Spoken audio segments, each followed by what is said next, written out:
Last class में हमने एक फोल्डर बना लिया था, सही है, बैकएंड का। ठीक है, उसमें हमने एक टेक्स्ट की फाइल भी सेव करी थी, जो चीजें हमने काम के पॉइंट्स लिखे हुए थे। ठीक है। अच्छा मुनीब, आप मैसेज पे बताइएगा आपको आवाज क्लियर है, आपको चैट वगैरह स्क्रीन वगैरह प्रॉपर दिख रही है? ठीक है, ओके। तो ये कुछ चीजें हमने लिखी थी बैकएंड से रिलेटेड। हम बैकएंड डेवलपमेंट पढ़ रहे हैं यूजिंग मॉन स्टैक। हमारा जो करंट ट्रैक है वो टारगेट है नोड जेएस एक्सप्रेस जेएस से बैकएंड बनाना, और डेटाबेस से जब हम देखेंगे तो हम देखेंगे मोंगोडीबी। सही है। What is node JS, how does it work, ये हमने लास्ट क्लास में कवर किया था। व्हाट इज V8 इंजन, ये भी किया था। How to run node JS, ये भी किया था। एपीआई के मेथड्स कितने होते हैं, हमने वो भी देखे थे। सही है। एपीआई क्या होती है, सही है, वो भी हमने देखी थी। और एपीआई, ये एक हमारे पास एपीआई है जो कि आप लोग इंटीग्रेट कर चुके हो, अब बनाना सीखोगे। अभी तक जो मैंने बातें की हैं, क्या वो सबको क्लियर है? यस सर, क्लियर है।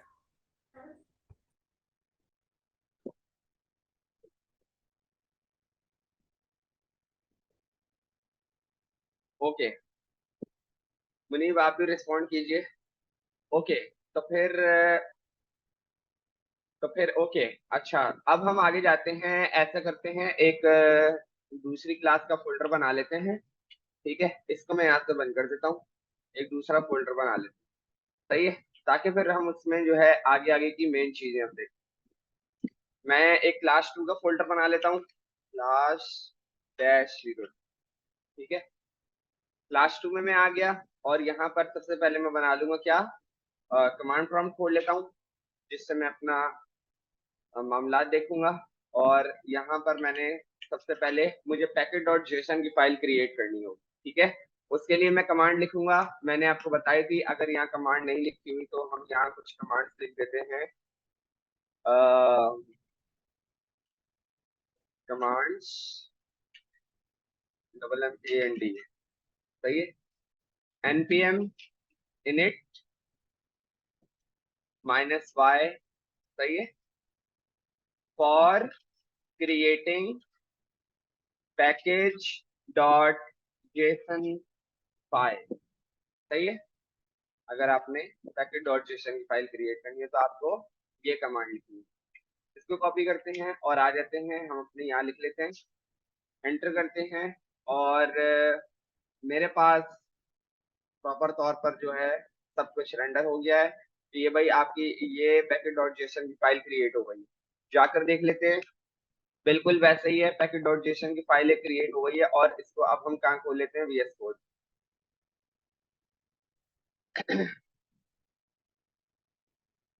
ठीक है, ये हमारे पास एक पैकेट डॉट जेसन की फाइल क्रिएट हो गई है। और इसके अलावा अब मुझे यहाँ पर एक सर्वर की फाइल बनानी होगी, जिसमें मैं अपना सर्वर लिखूंगा। और ये जो कमांड प्रॉम्प्ट है, this will be consider as a server, local host server. Local host server से क्या मुराद है वो भी अभी हम देखेंगे। अगर सर्वर को क्लोज करना हो तो Ctrl+C CL है। ठीक है, ओके, आते हैं, स्टार्ट करते हैं।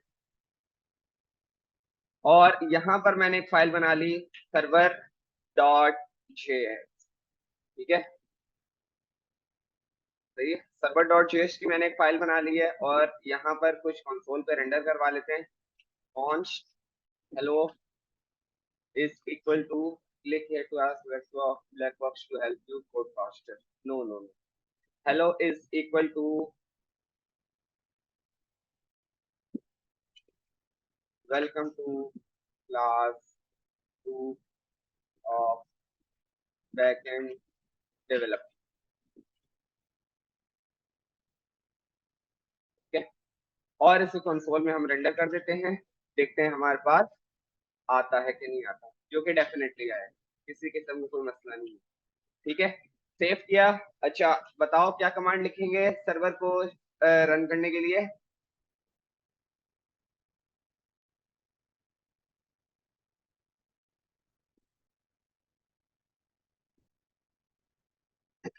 हम लिखेंगे npm start।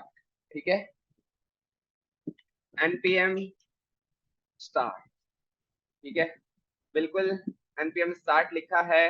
तो उसने मेरे को बताया कि भाई आपका जो सर्वर है वो चल पड़ा है, और जो फाइल सर्वर पे चल रही है वो नोड पर है, जो इस फाइल को रीड कर रही है, सही है, और जिसपे आपका टेक्स्ट लिखा हुआ है welcome to this, welcome to class 2 of backend development, जो कि अभी हमने किया था, सही है। ओके, अब हम आते हैं भाई, चलो एक और चीज देखते हैं। ये देखो, ये आपके पास एक, चलो इसको भी छोड़ो, हम आ जाते हैं GitHub।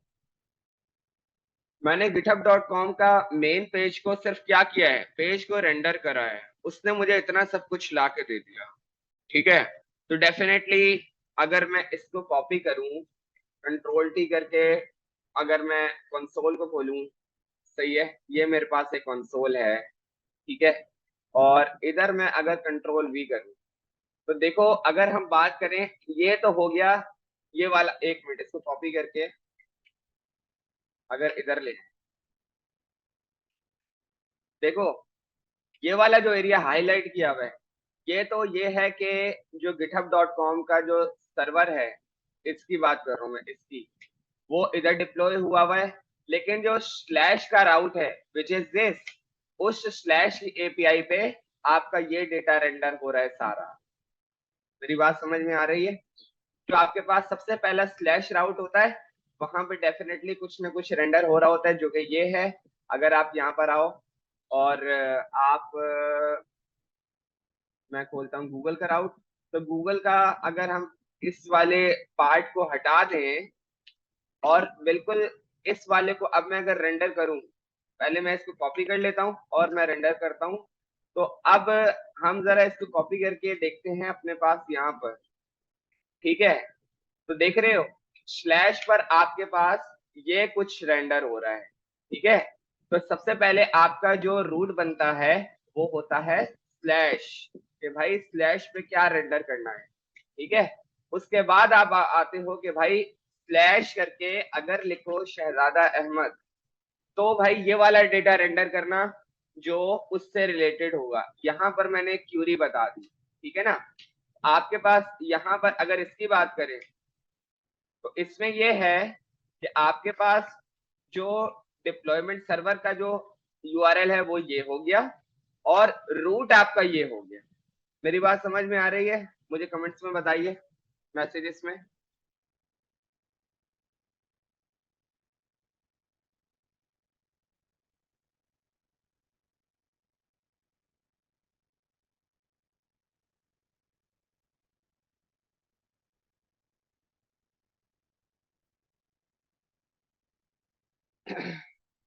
ओके, सही है। तो बस बताने का और बार बार पूछने का मकसद ये है, ये काफी एडवांस टॉपिक है, और ये इतना आसान, जितना आसान लग रहा है उतना आसान अभी है नहीं, क्योंकि ये सारी बातें ना हजम करने में टाइम लग जाता है, ठीक है।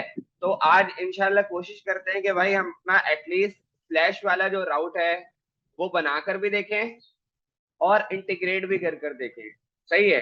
दूसरी बात एक ये हो जाती है कि सपोज करो कि मैं तुम्हारे सामने अगर ये वाली एपीआई को अगर मैं रेंडर करता हूँ, तो यहाँ पर ये डेटा है, सही है, जो कि अगर मैं इंटीग्रेट करूंगा तो मुझे काफी कोड लिखना पड़ेगा, कुछ ना कुछ लिखना पड़ेगा, ठीक है। एपीआई कॉल के मेथड्स होते हैं, फेच होता है, एक्सियोस होता है, उन वो लिखने पड़ेंगे मुझे, तो काम करना पड़ेगा मुझे, ठीक है। तो यार ऐसा कोई एरिया, ऐसा कोई प्लेटफॉर्म जिसपे बजाय ये कि हम अपने ऑफिशियल जो हमने एपीआई अगर बनाई है उसको इंटीग्रेट करने से पहले टेस्ट कर ले, ऐसा कोई प्लेटफॉर्म होना चाहिए या नहीं? बिल्कुल होना चाहिए, और वो बहुत जरूरी है।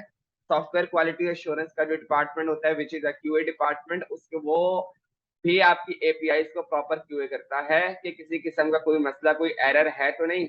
और वो एरर वगैरह किस तरह चेक करता है, वो सारी जब हम एरर हैंडलिंग करेंगे तो हम बिल्कुल देखेंगे, ठीक है। चलो हम आते हैं अपना सबसे पहला जो एपीआई है, सर्वर है, उसको अब हम लिखना शुरू करते हैं। बिस्मिल्लाहिर्रहमानिर्रहीम, ठीक है। एपीआई को बनाने से पहले देखो, अगर मैं आ जाऊं थोड़ा सा यहाँ पे, जैसे कि मैंने लास्ट क्लास में भी बताया था, थोड़ा सा मजीद एक्सप्लेन कर देता हूँ। एक्सप्रेस जेएस, ठीक है, एक्सप्रेस जेएस और simply express is a backend web application framework. सही है, बैकएंड का वेब एप्लीकेशन फ्रेमवर्क है। अब ये जो वेब एप्लीकेशन है इसमें ओनली वेब एप्लीकेशन नहीं आता, ऑल ओवर एप्लीकेशन आती है, मोबाइल एप्लीकेशन एंड्रॉइड आईओएस दोनों के लिए वर्क करेगा। फॉर बिल्डिंग रेस्टफुल एपीआई, ठीक है, these kinds of APIs like this or like this are called RESTful APIs। ठीक है, क्या मतलब, अगर ये RESTful API है तो बाकी कौन सी API होती है? बाकी API ये होती है, अगर मैं लिखूं कि npm npm install bootstrap, ठीक है, तो वो आपको, अगर आपको रिएक्ट में बूटस्ट्रैप आपने डेफिनेटली इंटीग्रेट किया होगा और आप लोगों ने बहुत अच्छा बूटस्ट्रैप पे मुझे काम करके दिखाया है, अगर ये इंस्टॉल करके मैं चलाऊंगा और वो वर्क करेगा, डेफिनेटली वर्क करेगा, ऐसी कोई बात है ही नहीं कि वो वर्क ना करे। ठीक है, तो वो जो वर्क करेगा this will be consider as a third party library. सही है, these kinds of libraries are called third party libraries. ये हो गया मटेरियल यूआई हो गया, ठीक है, आर्ट डिजाइन हो गया, ये आपकी थर्ड पार्टी लाइब्रेरीज कहलाएंगी। मेरी बात क्लियर है? और ये जो है आपकी, ये हो गया, ये हो गया, ये आपकी रेस्टफुल एपीआई कहलाएंगी, जो आपकी एक्सप्रेस जेएस नोड जेएस से बनती।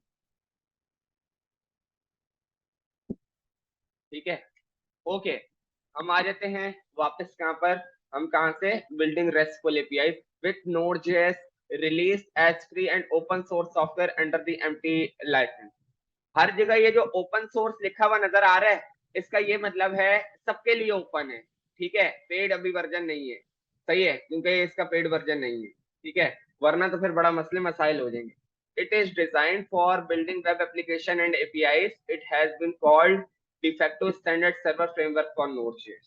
भाई जब नोड.js, आप कोर नोड.js जैसे जावास्क्रिप्ट की बात कर रहे हैं, ठीक है, अगर एक एप्लीकेशन, चैट एप्लीकेशन की बात कर लेते हैं, HTML CSS जावास्क्रिप्ट पे बनानी हो, वो ज्यादा टाइम लेगी, या रिएक्ट पे बनानी हो तो ज्यादा टाइम लेगी? आप लोग मेरे को मैसेजेस में बताओ। एक चैट एप्लीकेशन बनानी है, व्हाट्सएप जैसी, व्हाट्सएप की वेब एप्लीकेशन है, उस तरह की चैट एप्लीकेशन बनानी है, वन टू वन चैट होगी, यूजर्स होंगे, यूजर रजिस्टर्ड होंगे, ये वो। HTML CSS जावास्क्रिप्ट पे हार्ड है या रिएक्ट पे हार्ड है? ये आप अपने कॉन्सेप्ट से बताओ, फिर मैं बताऊं जल्दी थोड़ा।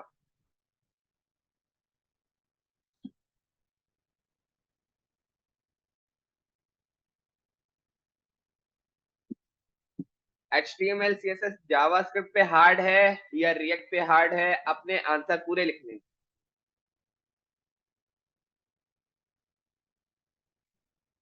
और बाकी दोनों जवाब दे दो दोबारा।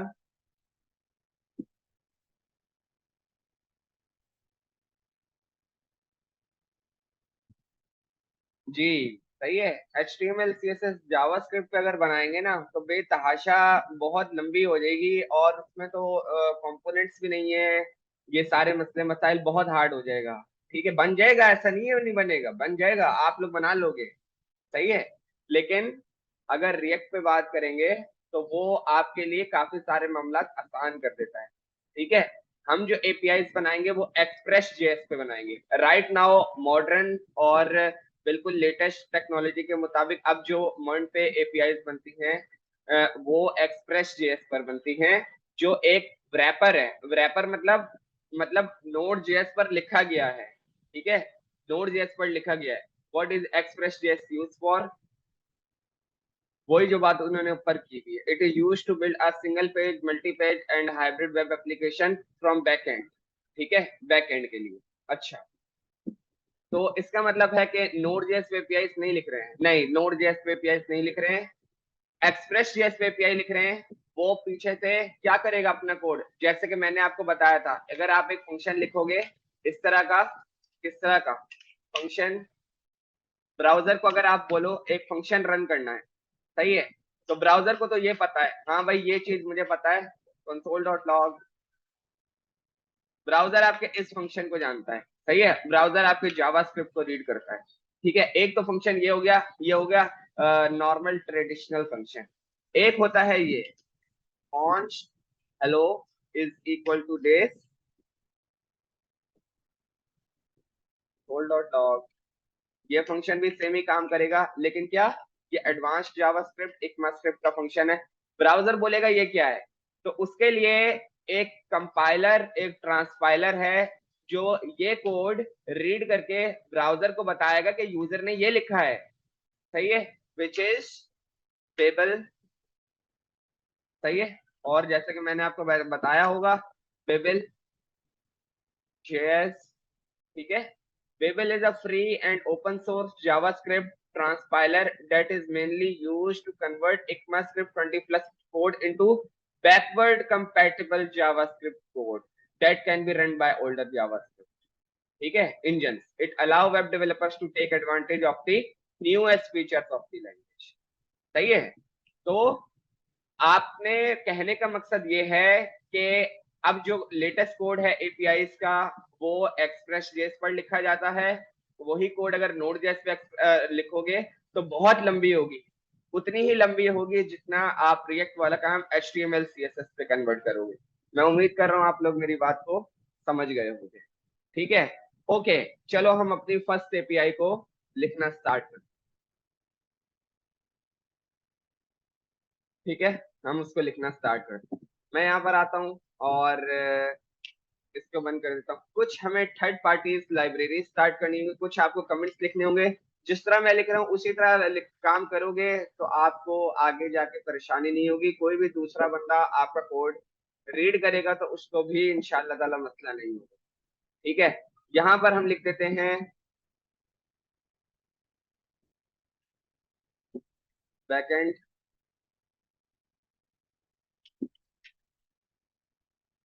डेवलपमेंट,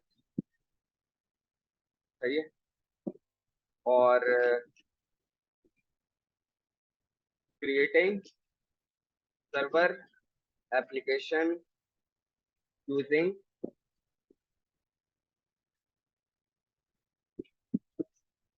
Node.js एंड एक्सप्रेस, ठीक है। और उसके बाद मैंने लिख दिया note importing required required libraries,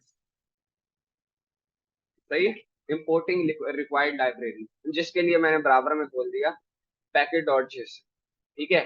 जिसमें मैंने आपको बोला था यार हमारे जो काम का वो ऑब्जेक्ट होता है ना, इसमें से वो होता है क्या, वो हमारे काम का होता है डिपेंडेंसीज, जो कि अभी तक इसमें नहीं है, सही है। तो अब हम क्या करते हैं, हमने सबसे पहले एपीआईज लिखना स्टार्ट करनी है, तो मुझे सबसे पहले एक्सप्रेस जेएस को इंस्टॉल करना होगा। एक्सप्रेस जेएस को इंस्टॉल करना होगा तो भाई आपके लिए अगर मैं यहाँ पर आऊं और ये, सही है, नोड पैकेज मैनेजर में गया मैं और यहाँ पर मैंने बोल दिया भाई इसको मुझे इंस्टॉल करना है, और उसके लिए मैंने क्या किया, यहाँ पर मैं आया, ठीक है, और उसके बाद मैं गया,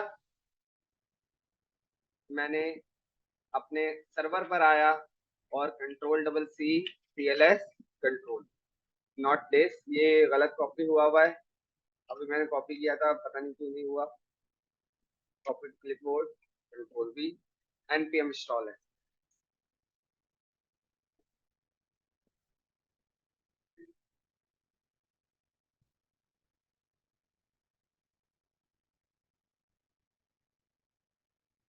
मेरे पास पैकेज जो मैंने इंस्टॉल किया था एक्सप्रेस का सक्सेसफुली इंस्टॉल हो चुका है, ठीक है।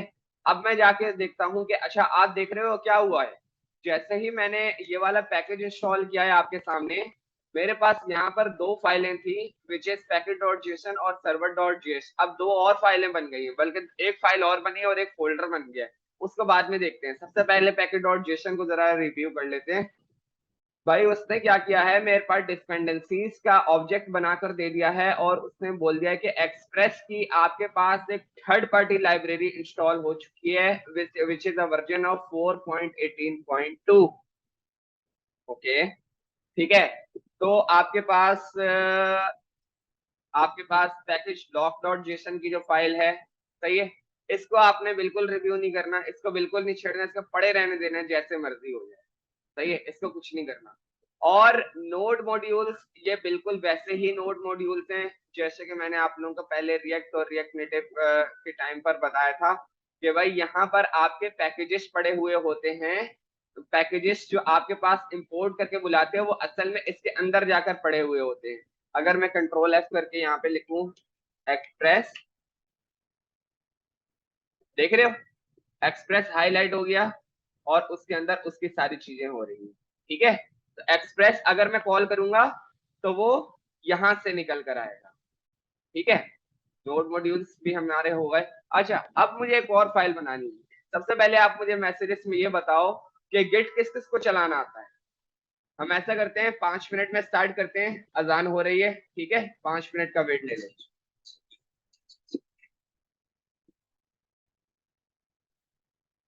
ओके, अजान कंप्लीट हो चुकी है, हम अपनी क्लास को स्टार्ट करते हैं। All available?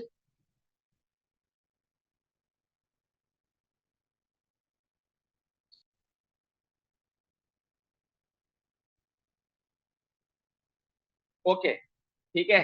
तो मैंने आपसे सवाल किया था गिट का, ठीक है, जिसमें से काफी सारे स्टूडेंट्स ने बोला कि नहीं चलाना आता है। ठीक है, ओके, तो हम गिट की एक क्लास रख लेंगे। लेकिन बताने का जो मकसद है वो मैं आपको बता देता हूँ। देखो, जब सर्वर को आप गिटहब पे रखोगे, इन फाइल्स को डेफिनेटली आपने रखना होगा। ऐसा नहीं होगा कि आप नहीं रखोगे। ऑफिस में काम करोगे तो जाहिर सी बात है, कहीं भी काम करोगे रखना पड़ेगा। तो जैसे कि मैंने पहले भी बताया था, नोड मॉड्यूल्स का जो फोल्डर होता है वो बहुत बड़ा होता है, वो आप गिटहब पर नहीं रखोगे। ठीक है, तो फिर यार अभी ऐसा क्या करेंगे भाई कि ये वाला फोल्डर अगर हम गिटहब पे, अगर मैं यहाँ पर कमांड चलाकर इस पूरे फोल्डर को मैं गिटहब पे रखूंगा तो ये तो चला जाएगा। कुछ ऐसा किया नहीं है कि ये ना जाए। उसके लिए क्या करेंगे? उसके लिए ये करेंगे कि यहाँ पर मैं एक फाइल बना रहा हूँ, यहाँ पर नहीं, सॉरी,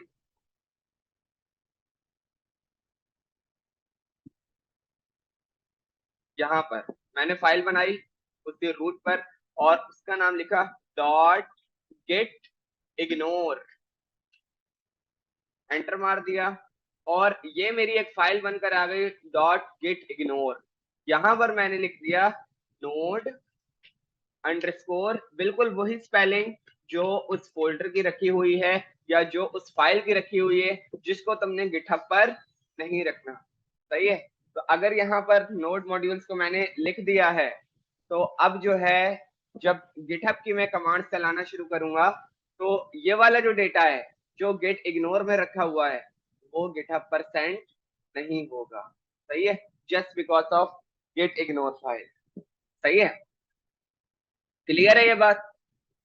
ओके, अब हम क्या करेंगे, गेट इग्नोर फाइल को भी बंद कर देते हैं। अब जैसे कि अगर मैं इसके नीचे लिख दूं सर्वर डॉट जेएस, जो कि मैं कभी भी नहीं लिखूंगा, इसका क्या मतलब है, अब सर्वर डॉट जेएस की फाइल भी जो है गिटहब पर नहीं जाएगी। सही है, ये हो गया। ओके, अब हम जाते हैं, यहां से मैं इसको हटा देता हूं और मैं सेव करके गेट इग्नोर की फाइल को हटा देता हूं।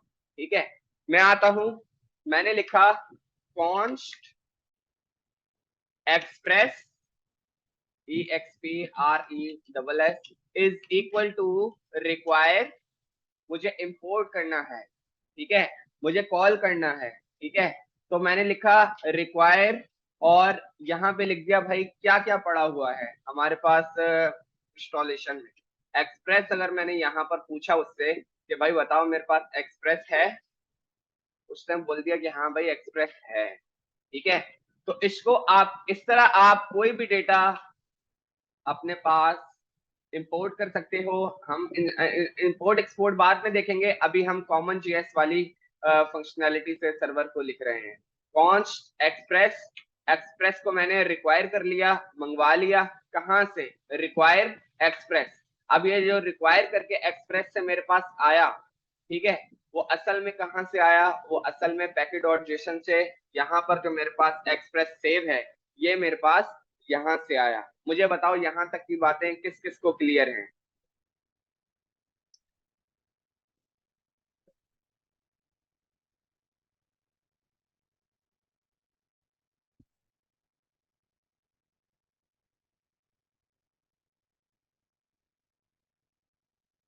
क्लियर है? ओके, हम देख लेते हैं एक नजर कि भाई इन्होंने कुछ और तो नहीं मांगा इंस्टॉलेशन के लिए। सही है, इन्होंने कुछ और नहीं मांगा है हमसे, और हम डायरेक्ट हम अपना काम करना शुरू करते हैं। ठीक है, ओके, मैं आ जाता हूँ वापस। और अब मैंने बोला कि बट सर्वर डॉट जेएस की फाइल क्यों गेट इग्नोर की है? No no no no no, मैंने गेट इग्नोर नहीं की है, वो मैंने आपको बताया था, हटा दी थी बाद में मैंने। आप कभी भी ऐसा नहीं करोगे। ठीक है, बताया था कि अगर वो रखोगे वो भी इग्नोर कर दी जाएगी। जितना डेटा यहाँ रखोगे गेट इग्नोर की फाइल में, सारा इग्नोर कर दिया जाएगा। सही है, ओके।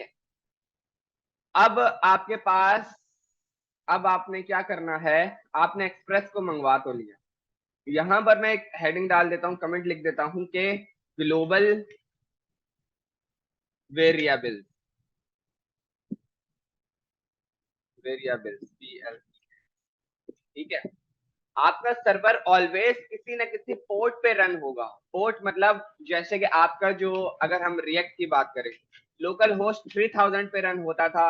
रिएक्ट नेटिव की बात करें 8081 पे रन होता था। सही है ना? आपका सर्वर डेफिनेटली किसी पोर्ट पे रन होगा। ठीक है, तो मैं एक पोर्ट खुद बना लेता हूँ। Const port is equal to, मैंने लिख दिया कि 5050। ये मैंने पोर्ट का नाम डिफाइन कर दिया। ठीक है, आप कोई भी पोर्ट बना सकते हो। ठीक है, 4 डिजिट्स। ठीक है, पोर्ट बना दिया। और इसके अलावा मुझे इसको चलाना होगा, जैसे कि इसको मुझे अभी चलाया नहीं है। अभी इसको मैंने कैसे चलाएंगे, मैंने लिखा कॉन्स्ट, एक वेरिएबल बनाया ऐप का, ऐप इज इक्वल टू, उसमें मैंने कॉल कर दिया किसको, एक्सप्रेस को। एक्सप्रेस को मैंने कॉल कर दिया। अब इसका ये मतलब है जितनी भी एक्सप्रेस की फंक्शनैलिटी थी, यानी कि एक्सप्रेस लाइब्रेरी जो कि मैंने रिक्वायर करके मंगवाई एक्सप्रेस लाइब्रेरी से, जो कि यहाँ पर हमें बता रही है कि इंस्टॉल्ड हो चुकी है। अब वो सारी उसकी पावर कहाँ पे स्टोर हो गई है, ऐप के वेरिएबल के अंदर। सही है, क्लियर हो रहा है? थोड़ा थोड़ा आहिस्ता आहिस्ता समझ आएगा।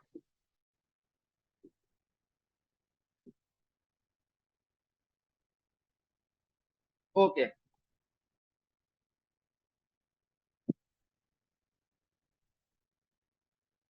अब ऐसे करते हैं, सबसे पहले अपने सर्वर को चलाकर देख लेते हैं कि क्या हमारा सर्वर रन भी हो रहा है नहीं हो रहा। बाद में किसी एपीआई को बनाएंगे और ये सारी चीजें देखेंगे। मैंने लिखा ऐप, सर्वर को जब आपने रन करना है उसके लिए आपके पास कौन सा फीचर अवेलेबल है, कौन, सॉरी फीचर नहीं, फंक्शन जो आपके सर्वर को सुनेगा, रन करेगा, डॉट लिसन। सही है, ऐप जिसमें आपका सर्वर रखा हुआ है, सर्वर क्या है, एक्सप्रेस जेएस। बिल्कुल, एक्सप्रेस जेएस पे जो हम सर्वर लिख रहे हैं, सर 5050 के अलावा और दूसरी पोर्ट लगा सकते हैं? बिल्कुल लगा सकते हैं, सारी लगा सकते हैं। सही है, जो मर्जी लगाना चाहो लगा सकते हैं। सही है, मैंने एक फंक्शन लिखा डॉट लिसन, जो आपके सर्वर को लिसन करेगा। ये पैरामीटर में लेता है दो चीजें। कितनी चीजें? दो चीजें। नंबर वन, पोर्ट बताओ। मैंने बता दिया भाई पोर्ट ये है, PORT को मैंने डिफाइन कर दिया, जो जिसमें क्या साइन रखा हुआ है, 5050। दूसरा, एक call back function which is this, sorry sir, ये पोर्ट क्या है, ये पोर्ट ये है, मैं भी बताता हूँ। देखो, ये पोर्ट ये है, जब आपका रिएक्ट का सर्वर रन होता था तो लोकल होस्ट पे, तो देखो लोकल होस्ट तो आपका वो है जैसे कि google.com, youtube.com। लेकिन एक पोर्ट होती थी जो आपको चलाता था, जो आपके एप्लीकेशन को चलाती थी लोकल पर। सही है, 3000 आपके रिएक्ट को चलाती थी, याद करो थोड़ा सा। और अगर रिएक्ट नेटिव की बात करें तो 8081 आपके सर्वर के रिएक्ट नेटिव के पोर्ट को चलाती थी, रिएक्ट नेटिव के सर्वर को चलाती थी। ठीक है, इसी तरह जो आपका सर्वर होगा वो डेफिनेटली किसी पोर्ट पे चलेगा, किसी पोर्ट पे रन होगा, वो है हमारे पास ये। और एक हमारा कॉल बैक फंक्शन। ओके, तो एक स्टूडेंट का सवाल आया था कि भाई ये पोर्ट क्या कर रहा है।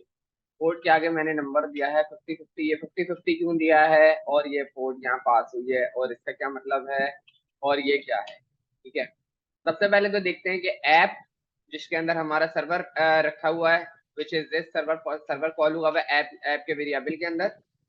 लिसन वो फंक्शन है जो आपके सर्वर को लिसन करेगा यानी सुनेगा, ठीक है। ये जो फंक्शन है लिसन का, ये पैरामीटर में लेता है दो चीजें, एक पोर्ट नंबर, एक कॉल बैक फंक्शन। पोर्ट क्या है अभी देखते हैं। सर कॉल बैक फंक्शन आपको कोई भी कंसोल या वो चीज रिटर्न करेगा, बताएगा जब आपका सर्वर सक्सेसफुली रन हो जाए। अच्छा देखो, अगर एपीआई पर आते हैं वापस,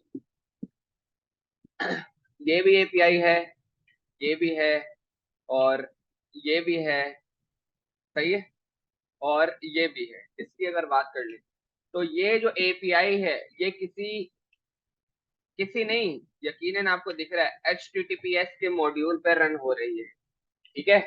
तो Node.js जो डिफॉल्ट पोर्ट पे रन होती है ना वो है 3000।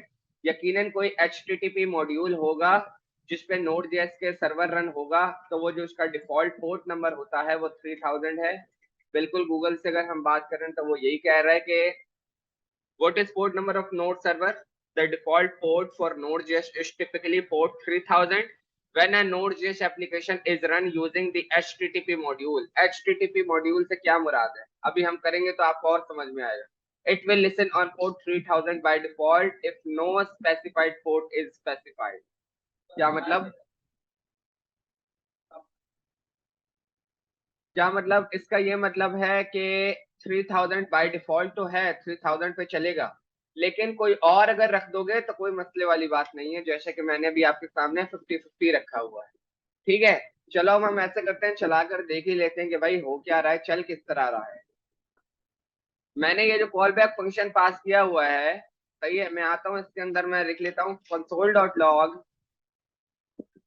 backticks server is running on port, not quite, port